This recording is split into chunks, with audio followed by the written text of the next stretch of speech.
आज की वीडियो में मैं आपको दिवाली की व्रत कथा सुनाऊंगी। दिवाली पर लक्ष्मी जी की कथा सुनी जाती है।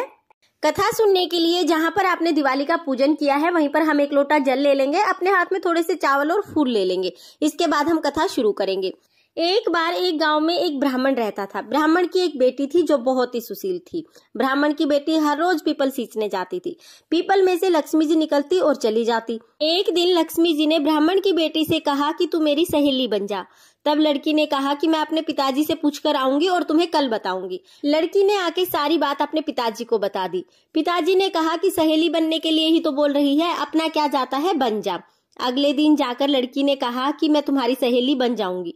दोनों सहेली बन गई। लक्ष्मी जी ने लड़की को अपने घर खाने का न्योता दिया। घर आकर लड़की ने अपने पिताजी से कहा कि मेरी सहेली ने मुझे खाने का न्योता दिया है।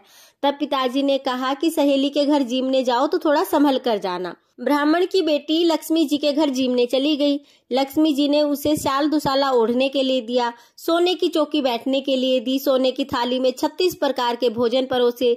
ब्राह्मण की बेटी जब जीम कर जाने लगी तो लक्ष्मी जी ने उसका पल्ला पकड़ लिया और कहा कि मैं तेरे घर जीमने आऊंगी। ब्राह्मण की बेटी ने कहा आ जाइयो। घर जाकर चुपचाप बैठ गई। पिताजी ने पूछा कि बेटी क्या बात हुई, सहेली के यहाँ जीमने गई थी, वहां से आई है, तब से उदास क्यों बैठी है। तब उसने कहा पिताजी मेरी सहेली ने मेरे को इतना दिया है, अनेक प्रकार के भोजन कराए हैं, परंतु मैं कैसे जिमाऊंगी, अपने घर में तो कुछ भी नहीं है। फिर पिता ने कहा कि जैसा होगा देखा जाएगा, परंतु तू गोबर मिट्टी का चौका लगा ले और सफाई कर ले। 4 मुख वाला दिया जलाकर लक्ष्मी जी का नाम लेकर रसोई में बैठ जाइयो। ब्राह्मण की बेटी ने पूरे घर की सफाई की, किचन को अच्छे से साफ किया, दिया जलाया और हाथ में लड्डू लेकर वहां पर बैठ गई। उसी समय पर रानी नहा रही थी और उसका 9 लखा हार एक चील उठाकर ले गई।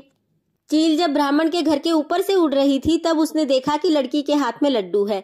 चील वहां पर 9 लखा हार छोड़ गई और लड़की के हाथ से लड्डू छीन कर ले गई। ब्राह्मण की बेटी उस हार को लेकर बाजार में गई। सुनार ने पूछा कि क्या चाहिए, तब उसने कहा कि सोने की चौकी चाहिए, सोने का थाल चाहिए, दुसाला चाहिए, मोहर चाहिए। सारी सामग्री बता दी। सुनार ने सारी सामग्री दे दी। 36 प्रकार के भोजन बना लिए, पूरी तैयारी कर ली। तब गणेश जी से आग्रह किया कि लक्ष्मी जी को ले आओ। आगे आगे गणेश जी आए, पीछे पीछे लक्ष्मी आई। अपनी सहेली के लिए सोने का पट्टा बिछा दिया और कहा कि सहेली चौकी पर बैठ जाओ। लक्ष्मी जी ने कहा कि मैं तो राजा महाराजा के घर भी नहीं बैठती हूँ। तब ब्राह्मण की लड़की ने जिद कर ली कि नहीं, तुम्हें बैठना पड़ेगा, मैं भी तुम्हारे घर आई थी तब बैठी थी। लक्ष्मी जी बैठ गई। ब्राह्मण की बेटी ने लक्ष्मी जी की खूब आवाभगत की, 36 प्रकार के भोजन कराए, खूब अच्छे से उसकी खातिर की। उसके बाद ब्राह्मण की बेटी ने कहा कि तुम यहीं बैठ जाओ, मैं अभी आती हूँ।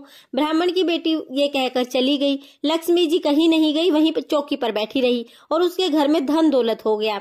हे लक्ष्मी माता, जैसे तुमने साहूकार की बेटी को दिया वैसे सबको देना, कहते सुनते हुकारा भरते सबके घर को धन से भर देना और सब पर अपनी कृपा करना। ये थी लक्ष्मी जी की व्रत कथा जो दिवाली के दिन सुनी जाती है। व्रत कथा सुनने के बाद जो हमने हाथ में चावल और फूल लिए हैं वो हम लक्ष्मी जी के चरणों में समर्पित कर देंगे। फ्रेंड्स, अगर आपको ये कथा पसंद आई हो तो वीडियो को लाइक करना